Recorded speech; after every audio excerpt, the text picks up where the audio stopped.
नमस्कार साथियों, सभी कैसे हैं? बढ़िया होंगे आप सभी। मैं चितरंजन तिवारी, इंजीनियर कुणाल तिवारी क्लासेस अलवर के YouTube चैनल पर आप सबका हार्दिक स्वागत करता हूं, अभिनंदन करता हूं। साथियों, हम राजस्थान का सामान्य परिचय पढ़ रहे थे और उसमें अभी राजस्थान की भौतिक स्थिति विस्तार इस वाले पॉइंट पर हम चर्चा करेंगे।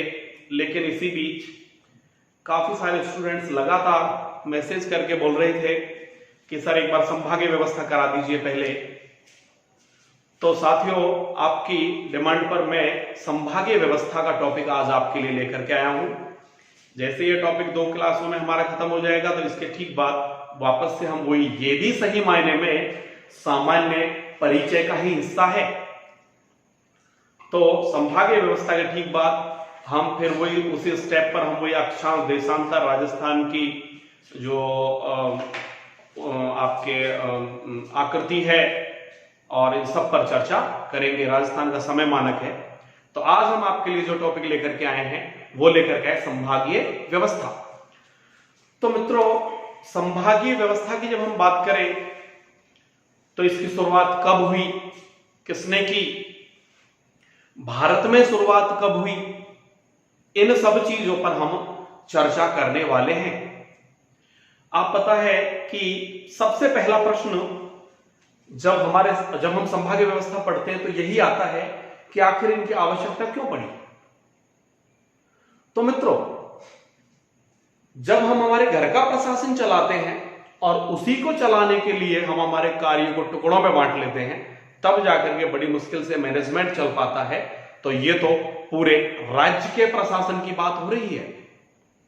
तो एक प्रश्न होता है कि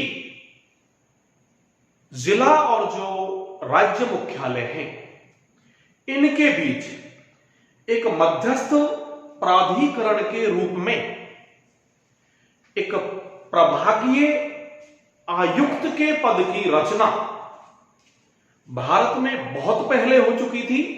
वो कब हुई, वह किसने की, इसके बारे में भी हम चर्चा करेंगे। लेकिन उससे पहले हम थोड़ी राजस्थान के बारे में चर्चा कर लेते हैं, क्योंकि हम राजस्थान में संभागीय व्यवस्था पढ़ रहे हैं। तो राज्य के प्रशासन को ढंग से चलाने के लिए, सुनियंत्रित तरीके से चलाने के लिए, सुव्यवस्थित तरीके से चलाने के लिए, सुचारू रूप से चलाने के लिए, सुनियोजित तरीके से चलाने के लिए, प्रभावी रूप से चलाने के लिए इकाइयों की आवश्यकता पड़ी। उन इकाइयों में एक इकाई का नाम है संभाग। बहुत सारी इकाइयां जैसा आप जानते हैं, संभाग है, जिला है, उपखंड है, तहसील है, ग्राम पंचायत है, पंचायत समिति है। तो आप जानते हैं मित्रों बहुत अच्छे से कि पंचायती राज में नीचे लेवल पर बात करें, रूरल सिस्टम में, तो ग्राम पंचायत और मुखिया हो गया कौन? सरपंच। और उसका जो सरकारी मुखिया हो जाता है वो होता है, पहले जिसको बोलते थे ग्राम सचिव, सेक्रेटरी, और आजकल बोल देते वीडीओ, विलेज डेवलपमेंट ऑफिसर। इसके और ऊपर की बात करें तो पंचायत समिति, और पंचायत समिति का मुखिया कौन होता है? प्रधान। जैसे हमारे एमपीएस जो होते हैं, मेंबर ऑफ पंचायत समिति, जिन्हें आप डायरेक्टर बोल देते हो, वो चुनते हैं। तो पंचायत समिति का मुखिया हो गया प्रधान, और सरकारी मुखिया हो गया कौन? बीडीओ, ब्लॉक डेवलपमेंट ऑफिसर, खंड विकास अधिकारी। और इसी का जब हम जिला लेवल पर बात करते हैं तो होता है क्या? जिला परिषद। और जिला परिषद का मुखिया होता है कौन? जिला प्रमुख। और सरकारी मुखिया सीईओ, मुख्य कार्यकारी अधिकारी। ऐसे जब हम अर्बन सिस्टम की बात करें तो बड़े नगरों में महानगरों में होता है क्या? नगर निगम। और नगर निगम का मुखिया होता है महापौर। और शहरों में होती है क्या? नगर परिषद। और नगर परिषद का मुखिया होता है कौन? एक तरीके से चेयरमैन। और फिर और अर्बन सिस्टम में कस्बों में होती है क्या? नगर पालिका। और नगर पालिका का मुखिया भी कौन होता है? चेयरमैन। तो इस तरीके से बहुत सारे पार्टों में बटा हुआ है। तो मित्रों, राजस्थान में हम संभागीय व्यवस्था के आगाज की बात आपसे कर रहे हैं। राजस्थान में संभागीय व्यवस्था के आगाज की बात करें तो कब हुई, कैसे हुई, इन सारी चीजों पर चर्चा। तो सन 1949 में आप लोगों को याद रहे, श्री हीरालाल शास्त्री के शासन काल में राज्य में संभागीय व्यवस्था की क्या हुई, शुरुआत। मित्रों, हीरालाल शास्त्री इस समय राजस्थान के क्या थे, प्रश्न उठता है। और बहुत सारे लोग आपको, और कुछ किताबें, विद्वान साथी हमारे आपको बता दें, मुख्यमंत्री इस समय मुख्यमंत्री नहीं थे। आप भली भांति जानते हो, अभी हम इसके बाद एक टॉपिक और पढ़ेंगे, एकीकरण। उसमें हम आपको बताएंगे जब एकीकरण के स्टेप्स हैं, उनमें पहले स्टेप में मध्य संघ में प्रधानमंत्री, दूसरे स्टेप में पूर्व राजस्थान है, जैसे राजस्थान संघ या संयुक्त राजस्थान प्रथम के नाम से जानते हो, उसमें प्रधानमंत्री, फिर तीसरे स्टेप में वृहद राजस्थान में प्रधानमंत्री, और चौथे स्टेप में संयुक्त वृहद राजस्थान में। तो मित्रों, पंडित हीरालाल शास्त्री तो संयुक्त वृहद राजस्थान में प्रधानमंत्री थे, यानी संयुक्त वृहद राजस्थान का प्रधानमंत्री पद इन्हें दिया गया। और पंडित हीरालाल शास्त्री मुख्यमंत्री बाद में बने, क्योंकि देश के मुखिया के रूप में, प्रधानमंत्री के रूप में पंडित जवाहरलाल नेहरू ने प्रधानमंत्री पद की शपथ ली। अब देश का मुखिया भी प्रधानमंत्री, और हमारा राज्य जो कि उसका एक हिस्सा मात्र, एक टुकड़ा मात्र है, उसका मुखिया भी प्रधानमंत्री। बात जमती है क्या? आप लोग खुद देख लें कि हम स्कूल के जो बिल्कुल प्रधान हैं, उन्हें भी हेडमास्टर के हैं, बाकी टीचर्स को भी हेडमास्टर के हैं, कैसे पद विभेद होगा? बात जमती है क्या? पता ही नहीं चल पाएगा। तो मित्रों, जब भारत में गणतंत्र लागू हुआ और पंडित जवाहरलाल नेहरू ने पीएम की शपथ ली, तो पंडित हीरालाल शास्त्री चूंकि इस समय संयुक्त वृहद राजस्थान के क्या थे, प्रधानमंत्री थे, इसीलिए पद विभेद करने के लिए राजस्थान के मुखिया का पद नाम बदलकर प्रधानमंत्री से मुख्यमंत्री कर दिया गया था। ओके, तो जब शुरुआत हुई तो उस समय तो पुराने समय की बात होगी, तो ये प्रधानमंत्री थे, तो इनके शासनकाल में राज्य में संभागीय व्यवस्था की शुरुआत हुई। क्योंकि आप जानते हैं उस समय कितने संभाग थे? उस समय राज्य में 5 संभाग और 25 क्या थे? जिले। 5 संभाग और 25 जिले, और 5 संभाग निम्न प्रकार हैं, और 5 संभाग के लिए आप 2-3 बार बोलोगे तो आपको याद हो जाएगा। जजोऊ बीको, अर्थात कौन? जयपुर, जोधपुर, उदयपुर, और ये आपके बीकानेर, और ये आपके कौन हो गया? कोटा। तो मित्रों, आप याद रखें कि जब तत्कालीन रियासतों के विलीनीकरण के फलस्वरूप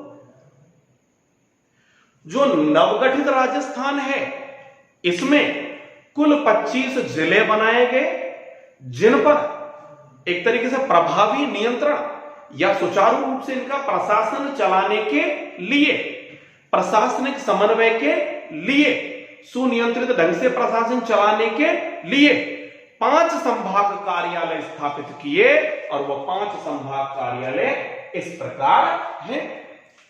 इनमें जैसे सबसे पहले कौन? जयपुर संभाग कार्यालय हो गया। जयपुर संभाग कार्यालय की बात करें तो जयपुर संभाग कार्यालय में जयपुर जिला था, आपके सवाई माधोपुर था, आपके भरतपुर था, अलवर था, सीकर था, झुंझुनू था, टोंक था। तो देखो कौन कौन होंगे इसमें?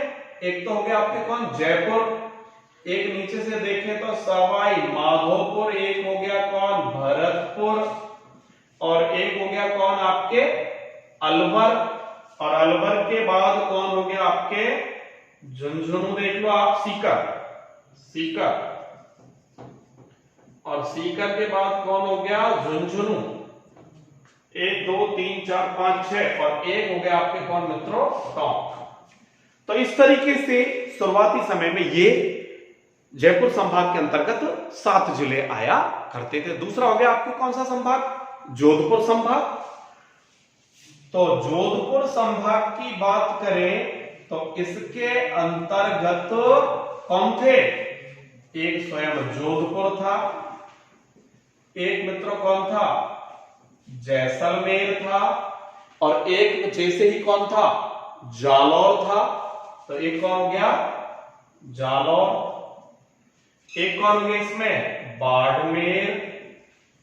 एक कौन हो गया, सिरोही, और एक कौन हो गया, पाली। तो ये तो वर्तमान में भी है, और जब मैं नेक्स्ट आपको पढ़ाऊंगा जोधपुर संभाग को बताऊंगा, ये हो गया आपके ट्रिपल जे बसपा। जैसे जोधपुर, जैसे जैसलमेर, जैसे जालौर, वैसे बाड़मेर, जैसे सिरोही, पासे पाली। एक जिला इनके अलावा और था इसमें, और वो जिला आपका कौन था, नागौर।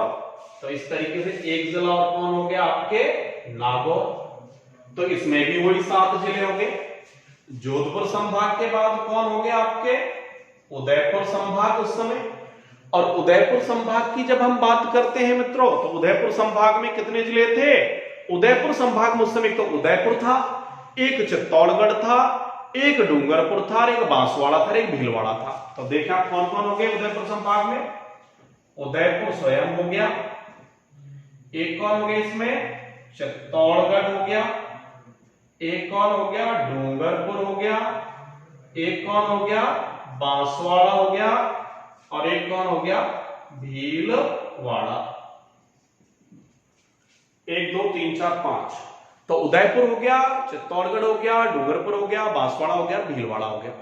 ऐसे बीकानेर संभाग की जब हम बात करें तो बीकानेर संभाग में इस समय 3 जिले थे, एक स्वयं बीकानेर, और एक हो गया आपके चूरू, और एक हो गया आपके गंगानगर। फिर एक संभाग और कौन बन गया, कोटा, और कोटा संभाग में इस समय जो जिले थे, एक स्वयं कोटा हो गया, एक हो गया झालावाड़, और एक हो गया बूंदी।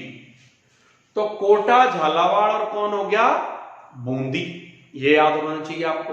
तो इस तरीके से देखो दोस्तों, आप इसमें जयपुर संभाग में 7 जिले, जोधपुर संभाग में 7 जिले, 1 2 3 4 5 6 7, ओके। और उदयपुर संभाग में 1 2 3 4 5 जिले, और बीकानेर संभाग में 3 जिले, कोटा संभाग में भी 3 जिले। तो 7 और 7 14, और 14 5 19, 20 21 22 23 24 25। इस तरीके से शुरुआती जो समय था उस समय राज्य में ये 5 संभाग और कितने जिले थे, 25 जिले थे। ओके, समझ में आ गया। आप चाहे तो बीच बीच में इनका स्क्रीनशॉट ले लिया करें। फिर हम बात करें आगे की। तो साहब आपने देख लिया कि जब शुरुआती समय में हम आपसे बात कर रहे थे, एक सवाल उसकी मैं चर्चा कर लूं आपसे। ये तो होगी राजस्थान में संभागीय व्यवस्था की शुरुआत। जो हमने प्रश्न पूछा था आपसे कि जिसे आप मित्रों भारत में संभागीय व्यवस्था की शुरुआत बोल सकते हैं, और वो है, प्रश्न पूछा जा सकता है आपसे किस तरीके से कि जिला और राज्य मुख्यालयों के बीच एक मध्यस्थ प्राधिकरण के रूप में प्रभागीय आयुक्त के पद की रचना किसने और कब की। तो किसने तो सन आ जाएगा, इसका जवाब आ गया सीधा 1829 में हुई। अब किसने की ऑप्शन आपको मिल जाएंगे अलग अलग टाइप के, जैसे आपके लॉर्ड इरविन मिल गया, लॉर्ड विलियम बेंटिक मिल गया, लॉर्ड मिंटो मिल जाएगा, आपके लॉर्ड कैनिंग मिल जाएगा, लॉर्ड लिटन मिल जाएगा। तो इसकी शुरुआत जो हुई वो हुई लॉर्ड विलियम बेंटिक के शासन काल में। तो मित्रों एक चीज आप याद रख लें कि ये तो होगी राजस्थान में संभागीय व्यवस्था का आगाज। और जब भारत की बात करें तो भारत में जब बात करते हैं तो भारत में विलियम बेंटिक की जो हम बात कर रहे हैं, इन्होंने एक तरीके से संभागीय व्यवस्था की शुरुआत की 1829 में।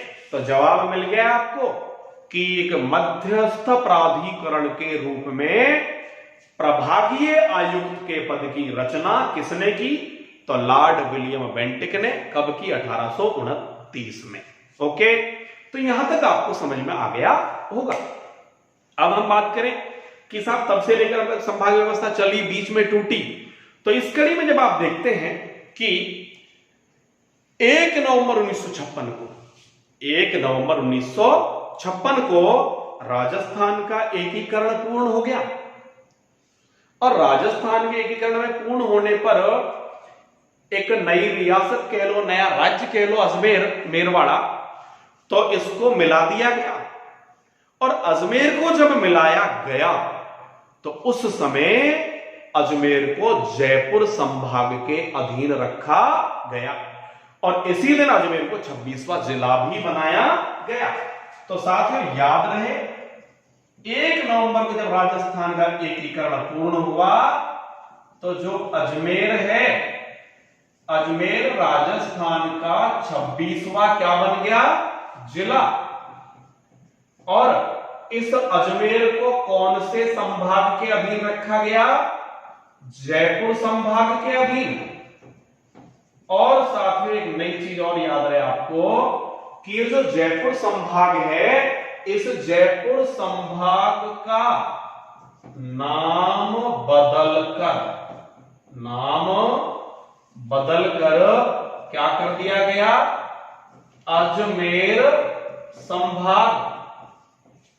लेकिन जो संभागीय मुख्यालय है, नाम बदलकर तो अजमेर संभाग कर दिया, लेकिन संभागीय मुख्यालय किसे बनाया रखा गया? पूर्ववत जयपुर को ही रखा गया।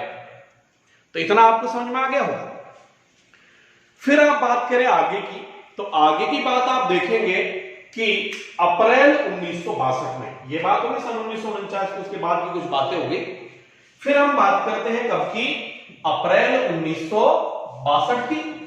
तो अप्रैल 1962 में आपको याद रहे श्री मोहन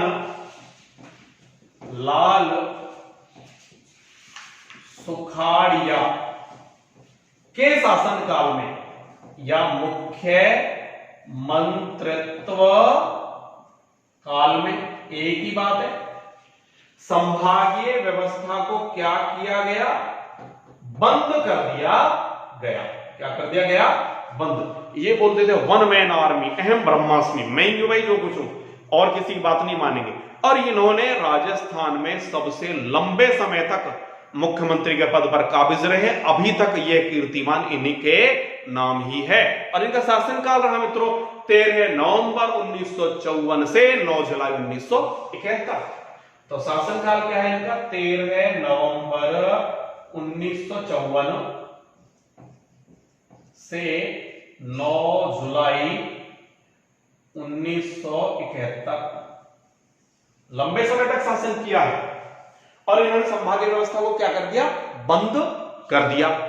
बंद रही। फिर बाद की जब हम बात करें तो आप लोग देख ले वे कि श्री हरदेव जोशी, जो कि राजस्थान के दिव्यांग मुख्यमंत्री भी रहे हैं अब तक के, तो राजस्थान के एकमात्र दिव्यांग मुख्यमंत्री कौन? श्री हरदेव जोशी। इनका जो शासनकाल है, इनके शासनकाल में, यानी कि ये तो बात होगी क्योंकि मोहनलाल सुखाड़िया के शासनकाल में कब? अप्रैल 1962। अप्रैल 1962। फिर हम बात करें कि 26 जनवरी सन 1987 को श्री हरदेव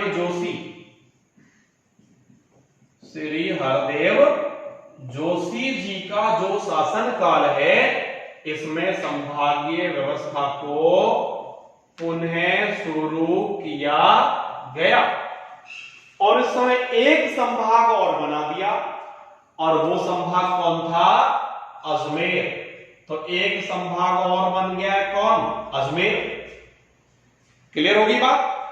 तो अजमेर संभाग हो गया, पुनः शुरू कर दिया। 15 जनवरी भी मिलती है डेट, लेकिन 26 जनवरी की सटीक जहां तक कोशिश की पाया, 26 जनवरी को शुरुआत हुई। आगे आप स्थिति देखें कि इसके ठीक बाद एक और घटना घटित होती है, और वो घटना है 4 जून सन 2005 की। और 4 जून सन 2005 को तत्कालीन मुख्यमंत्री श्रीमती वसुंधरा राजे सिंधिया, इनके शासनकाल में एक नया संभाग और बना, कौन? भरतपुर। कौन संभाग बन गया? तो एक नया संभाग और बन गया, कौन? भरतपुर। तो पहले तो क्या था? जजोऊ बीको, और अब जजोऊ बीको, अजमेर, भरतपुर, जयपुर, जोधपुर, उदयपुर, बीकानेर, कोटा। तो वर्तमान में राज्य में 7 संभाग, 1 2 3 4 5 6 7, तो 7 संभाग और 33 क्या है? जिले। एक बार फिर बता दूं मित्रों में कि जिस समय संभाग व्यवस्था की शुरुआत हुई, उस समय जो मुखिया स्थापित किया गया या जो बनाया गया, क्योंकि आप देख रहे हैं कि जो जिला है, जिले का मुख्य प्रशासनिक अधिकारी उस समय जो जिलाधीश कहलाया करते थे, वर्तमान में जिन्हें डीएम या जिला कलेक्टर कहा जाता है। संभाग का मुखिया संभागीय आयुक्त होता है। तो मित्रों, संभाग का जो मुखिया होता है संभागीय आयुक्त होता है, जो भारतीय प्रशासनिक सेवा का वरिष्ठ अधिकारी होता है, यानी कि एक सीनियर आईएएस ऑफिसर होता है। और संभाग स्तर पर प्रशासन में समन्वय स्थापित करने की जिम्मेदारी या उत्तरदायित्व संभागीय आयुक्त का ही होता है। क्लियर बात?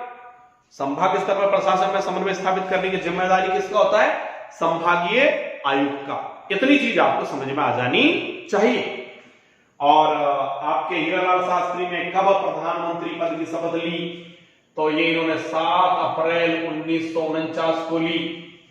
ये एकीकरण में हम आपको डिटेल से पढ़ाएंगे। हीरालाल शास्त्री ने 7 अप्रैल 1949 को। ओके, शपथ किसने दिलाई? सवाई मानसिंह जी ने दिलाई।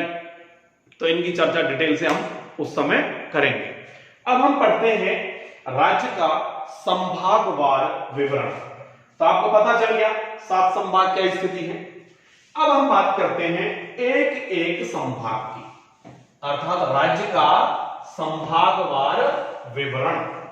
तो 7 संभाग हो गए। ये स्क्रीनशॉट आपने ले ही लिया होगा, और इसको मैं मिटा देता हूं। राज्य के संभागवार जब हम विवरण की बात करें, तो सबसे पहले हम देखते हैं जयपुर संभाग। राज्य का संभागवार विवरण। और राज्य के संभागवार विवरण में हम पढ़ रहे हैं सबसे पहले नंबर 1 पर जयपुर संभाग। और जयपुर संभाग में है साथियों 5 जिले।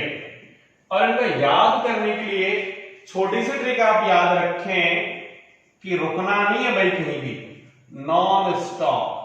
कहां? आजा, झुंझुनू। आजा सीधो झुंझुनू, या सीधो आजा झुंझुनू, जैसे ठीक लगे। तो आफोर क्या हो गया साथियों? अलवर। जा से क्या हो गया? जयपुर। सी से क्या हो गया? सीकर। दो से क्या हो गया? दौसा। और झुंझुनू से क्या हो गया? झुंझुनू। तो आजा सीधो झुंझुनू। इसमें और क्या विशेषता है कि सबसे पहले पर बात करेंगे कि इस जयपुर संभाग का सर्वाधिक क्षेत्रफल वाला जिला। तो पहली बात हो गई, इस संभाग का सर्वाधिक क्षेत्रफल वाला जिला। और सर्वाधिक क्षेत्रफल वाला जिला कौन है इस संभाग का? जयपुर। और इस संभाग का न्यूनतम क्षेत्रफल वाला जिला, और न्यूनतम क्षेत्रफल वाला जिला कौन हो जाएगा? दौसा। यह चीज आपको क्लियर हो जाएगी। ये जो जयपुर संभाग है तो इसमें 5 जिले होंगे, यह आपको क्लियर होगी बात। और क्या विशेषताएं इसकी हैं उन पर हम चर्चा करेंगे। राज्य के इस संभाग की क्या विशेषताएं हैं? तो राज्य के इस संभाग में सर्वाधिक क्या निवास करती है? जनसंख्या। सर्वाधिक इस संभाग का क्या है? जनसंख्या घनत्व। सर्वाधिक इस संभाग की क्या है? साक्षरता। और सर्वाधिक इस संभाग में निवास करती है अनुसूचित जाति, बोले तो एससी। तो हमने कहा कि जयपुर संभाग हम पढ़ रहे हैं, और जयपुर संभाग की क्या विशेषता है? सर्वाधिक जनसंख्या है, सर्वाधिक जनसंख्या घनत्व है। मित्रों आपको याद रहे, इसे हम राजस्थान का उत्तरी पूर्वी संभाग भी कह देते हैं। और इसका जो क्षेत्रफल है आपको याद रहे 36,615 वर्ग किलोमीटर है। जयपुर संभाग का जो क्षेत्रफल है 36,615 किलोमीटर स्क्वायर, ये, और जो कि संपूर्ण राज्य के कुल क्षेत्रफल का कितने प्रतिशत है? तो 24.47% है। कितने प्रतिशत है? 24.47। 24.47 तो नहीं होगा, खैर क्षेत्रफल जनसंख्या है। 24.47 तो क्या है? इसकी जनसंख्या है। और जनसंख्या है कितनी? 167 लाख। तो इसकी जनसंख्या होगी 167.69 लाख, जो कि संपूर्ण राज्य का 24.47% है। ये जो आंकड़े हैं ये जनगणना 2011 के अकॉर्डिंग है। दूसरी बात हम करें कि और क्या विशेषताएं इसकी हैं, तो और विशेषताओं में आप देख रहे हैं कि सर्वाधिक हो गई इसकी क्या? जनसंख्या। सर्वाधिक जनसंख्या घनत्व। तो सर्वाधिक जनसंख्या वाला जिला कौन है?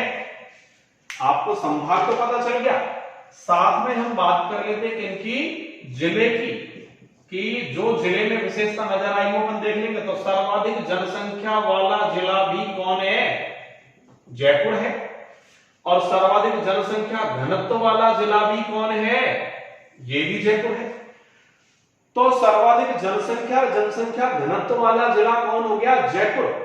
और जयपुर का जनसंख्या घनत्व मित्रों पूछ लिया जाता है, इंपॉर्टेंट है, 595। जयपुर का जो जनसंख्या घनत्व है वो है 595 व्यक्ति प्रति वर्ग किलोमीटर। क्लियर होगी बात? फिर सर्वाधिक साक्षरता वाला जिला कौन है? तो सर्वाधिक साक्षरता वाला जिला कौन है? कोटा। फिर प्रश्न आ जाता है सर्वाधिक अनुसूचित जाति यानी कि एससी वाला जिला कौन है? तो एससी वाला जिला भी कौन है? जयपुर ही है। लेकिन जब हम बात करते हैं प्रतिशत एससी की, तो प्रतिशत में सर्वाधिक जो प्रतिशत है वो है गंगानगर का। तो सर्वाधिक प्रतिशत अनुसूचित जाति एससी कहां निवास करती है? तो वो निवास करती है गंगानगर में। और हम बता चुके हैं ये राजस्थान का कौन सा संभाग है? उत्तरी पूर्वी संभाग है।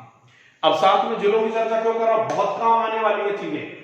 बाई चांस ही ऐसा होगा कि जो विशेषता संभाग से हटकर के जिले में हो, जैसे सर्वाधिक साक्षरता वाला संभाग तो कौन है? जयपुर, लेकिन जिला कौन है? कोटा। और ऐसा एक दो जगह आपको देखने को मिलेगा बाकी आंकड़े सब जगह, जैसे सर्वाधिक जनसंख्या वाला जो आपके जिला है, वो संभाग है, वो जयपुर है, जिला भी जयपुर है। सर्वाधिक जनसंख्या घनत्व वाला संभाग भी जयपुर है और जिला भी कौन है, जयपुर है। ऐसे न्यूनतम क्षेत्रफल वाला जिला आपके कौन है, धौलपुर है। किस संभाग में आता है, भरतपुर में। तो भरतपुर संभाग न्यूनतम क्षेत्रफल वाला क्या है, संभाग है। ओके, इस तरीके से विशेषताएं आपको याद होती चली जाएंगी। तो ये चीजें आपने देखी। ऐसा कभी कभार हो जाता है, आप जानते हो भली भांति कि साहब क्रिकेट का भगवान कौन था। अब तो बदल रहे हैं धीरे धीरे। हमारे जमाने की बात करें, हम क्रिकेट देखा करते थे, अब इंटरेस्ट नहीं है, इतना समय नहीं मिल पाता। तो सचिन तेंदुलकर जी शतक पे शतक लगाए, फिर भी वर्ल्ड कप ऑस्ट्रेलिया जीते। क्यों?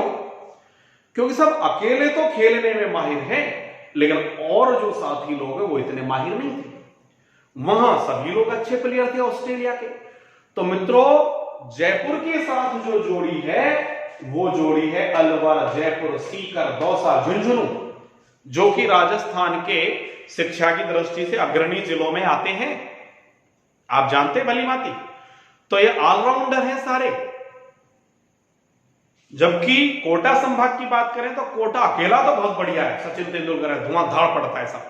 लेकिन बारा है, बूंदी है, झालावाड़ है, वहां इतने लोग नहीं, इसलिए औसत कम हो जाता है। तो यहां तक आपको समझ में आ गया होगा, इसमें किसी प्रकार की कोई प्रॉब्लम नहीं होगी।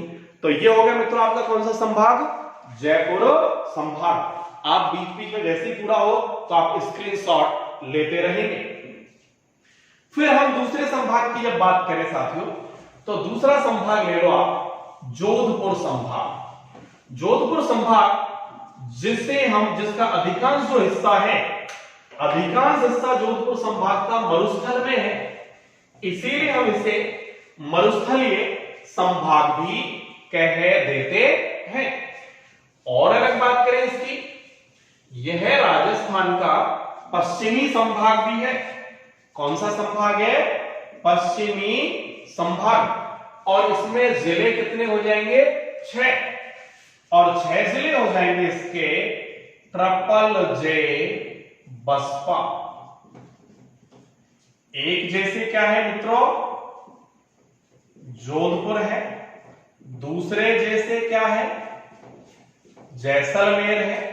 तीसरे जैसे क्या है, जालौर, आपके बाड़मेर, ये आपके सिरोही, और ये हो गया आपके कौन, पाली। तो पहला सवाल हुई कि साहब इस संभाग का सर्वाधिक क्षेत्रफल वाला जिला कौन, तो पहले लिख दिया अपन, इसी में थोड़ा समय कम लगेगा। तो इस संभाग का सर्वाधिक क्षेत्रफल वाला जिला तो कौन हो गया, आपके जैसलमेर। और इस संभाग का न्यूनतम क्षेत्रफल वाला जिला कौन हो गया, आपके सिरोही। तो सिरोही का क्षेत्रफल क्या हो गया, न्यूनतम क्षेत्रफल। इस संभाग के अंतर्गत बात कर रहे हैं। तो जैसलमेर तो इस संभाग का भी सर्वाधिक क्षेत्रफल वाला जिला है, आपको पता है। और हमने कल पहली क्लासेस में पढ़ चुके हैं कि राजस्थान का भी सर्वाधिक क्षेत्रफल वाला जिला है। तो राजस्थान का सर्वाधिक क्षेत्रफल वाला जिला है, और यह संभाग राजस्थान का सर्वाधिक क्षेत्रफल वाला संभाग है। याद रहे आपको, राज्य के संभाग का क्षेत्रफल कितना है, 1,17,800, या कुछ पुस्तकें लिख देते हैं 1,17,801 वर्ग किलोमीटर। तो ये 1,17,801 वर्ग किलोमीटर क्षेत्रफल है। और राजस्थान का क्षेत्रफल हो गया साथियों 3,42,239.74 वर्ग किलोमीटर। मैं वर्ग मील में भी आपको बता चुका था इसको, ये था आपके 1,32,139.502 वर्ग मील। तो हम बात करेंगे इस अकेले संभाग का क्षेत्रफल इतना है। और यदि हम आपको याद रहे इसका 1/3 कर दें, यानी कि इसमें 3 का भाग दे दें, तो 3 एकम 3 और 14 की 42, 1,14,000, और आगे का जो आएगा वो आ जाएगा, ये है 1,17। तो यानी कि राज्य का जो जोधपुर संभाग है राज्य के जोधपुर संभाग का क्षेत्रफल राज्य के कुल क्षेत्रफल के 1/3 से भी क्या है, ज्यादा है। और यह संपूर्ण राजस्थान के कुल क्षेत्रफल में 34.42% हिस्सा है। कितने प्रतिशत हिस्सा है? 34.42%। तो यह राज्य का, क्योंकि विशेषताएं लिखो फिर आप एक्सप्लेनेशन करते रहेंगे। जोधपुर संभाग में सर्वाधिक क्या क्या है, तो एक तो आपको पता चल ही गया कि इस संभाग का सर्वाधिक तो क्या है, क्षेत्रफल। सर्वाधिक इस संभाग में है पशु संपदा, पशुधन, और सर्वाधिक इस संभाग में है दशकीय जनसंख्या, दशकीय जनसंख्या वृद्धि दर। इस संभाग में कुछ चीजें न्यूनतम भी हैं, न्यूनतम भी कुछ चीजें इस संभाग में है। तो सर्वाधिक क्षेत्रफल वाला जिला आपको पता चल ही गया है। न्यूनतम क्या है इसमें? न्यूनतम इस संभाग में है साक्षरता, न्यूनतम इस संभाग में है वर्षा, न्यूनतम इस संभाग में जनसंख्या घनत्व। तो न्यूनतम क्या है इस संभाग में? साक्षरता। न्यूनतम ही क्या है? जनसंख्या घनत्व। और न्यूनतम ही क्या है इसमें? वर्षा। तो साथियों याद रहे आपको कि ये विशेषता होगी इसकी कि न्यूनतम आपके क्या है, अधिकतम क्या है। मरुस्थलीय संभाग इसको बोल देते हैं, और यह संभाग सर्वाधिक अंतरराष्ट्रीय सीमा वाला संभाग भी है, यानी कि सबसे ज्यादा अंतरराष्ट्रीय सीमा बनाने वाला संभाग की बात करें तो वो आपके कौन है? जोधपुर संभाग है। जबकि न्यूनतम अंतरराष्ट्रीय सीमा बनाने वाला संभाग कौन सा है? वो आपके बीकानेर संभाग है। क्लियर मित्रों? तो आप लोग देख रहे हैं कि ये जो संभाग है, इस संभाग में साहब, हाँ एक चीज और छूट गई, जनसंख्या की और बात कर लो तो 118.68 लाख है। इसकी जनसंख्या कितनी है? मैं लिख दूं इधर 118.68 लाख। ये जनसंख्या है जो कि आपके 17% के आसपास है, 17.30। क्लियर हो जाए पोजीशन आपको? चाहो तो लिख सकते हो आप, जो कि राज्य के कुल जनसंख्या का 17.30% है। तो आपने देखा मित्रों कि इस संभाग में सर्वाधिक क्षेत्रफल वाला जिला कौन है? तो जैसलमेर अपन लिख चुके हैं ऑलरेडी, जो कि राज्य का ही सर्वाधिक क्षेत्रफल वाला जिला है। सर्वाधिक पशुधन वाला जिला कौन है? बाड़मेर। सर्वाधिक दशकीय जनसंख्या वृद्धि दर वाला जिला भी कौन है? बाड़मेर। अब न्यूनतम साक्षरता वाला जिला कौन है? तो आप जानते हो, जालौर। न्यूनतम जनसंख्या घनत्व वाला जिला कौन है? तो जैसलमेर। और न्यूनतम वर्षा वाला जिला भी कौन है? जैसलमेर। ये बात क्लियर हो जाए। तो हमने कहा कि न्यूनतम जनसंख्या घनत्व वाला जिला जैसलमेर है, और जैसलमेर का जो जनसंख्या घनत्व है वो हो गया 17 व्यक्ति प्रति वर्ग किलोमीटर। तो 17 व्यक्ति प्रति वर्ग किलोमीटर। तो आपको क्लियर होगी स्थिति कि जोधपुर संभाग में क्या क्या स्थितियां हैं। मरुस्थलीय संभाग है, सर्वाधिक अंतरराष्ट्रीय सीमा वाला संभाग है, और साफ दशकीय जनसंख्या वृद्धि दर वाला संभाग है। और इसकी बात करें तो यह राजस्थान का पश्चिमी राजस्थान वाला क्या है? संभाग है। तो मित्रों आज की क्लास में इतना ही। अगली क्लास में फिर हम नेक्स्ट संभागों के बारे में बात करेंगे। आपको बहुत इंटरेस्ट आने वाला है, आप मस्ती से पढ़ते रहे हमारे साथ। ठीक है मित्रों, वंदे मातरम, जय हिंद।